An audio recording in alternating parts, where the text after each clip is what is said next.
Hume's own segment tonight, speaking at CPAC on Saturday, Sarah Palin said this. The last thing we need is Washington, D.C. vetting our candidates. The architects can head on back to...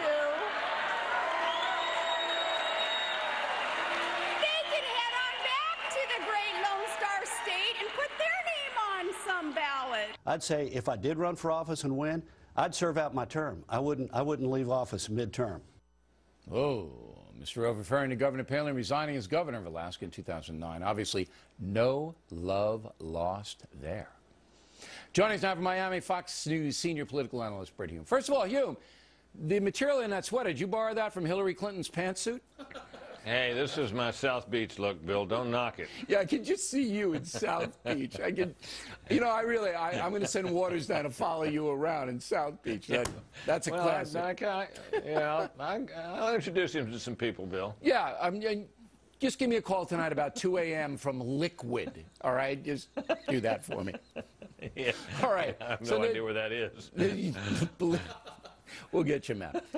Palin versus Rove. Now, this epitomizes, does it not, the split in the Republican Party, the Tea Party Palin against the moderate Rove.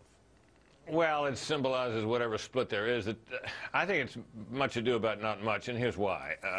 These are the kinds of skirmishes that can happen in a party after a disappointing loss in a big election, which is what we're looking at here. These two, you'll notice, are not quarreling over ideas. It's not that their positions on the issues vary widely. This is a question about whether Karl Rove should be applying his strategic knowledge to the campaign or whether that job should fall to somebody else. And in the end, it doesn't really matter because the strategy and tactics of the upcoming campaign, which is still years away, will be decided upon by the candidate and that candidate's team. So, you know, this is just sort of after-action skirmishing, I think, and I don't. But isn't there more to it? Isn't there a purity issue in the Republican Party now, where Sarah Palin and some other very committed conservatives think that Karl Rove isn't pure enough to be a Republican. He's kind of a sellout, a watered-down guy, the RINO thing, Republican in name only. Isn't that still in play? Yeah, that's been a feature of Republican Party politics for as long as I can remember, and there was always a segment of the party for whom no one is conservative enough.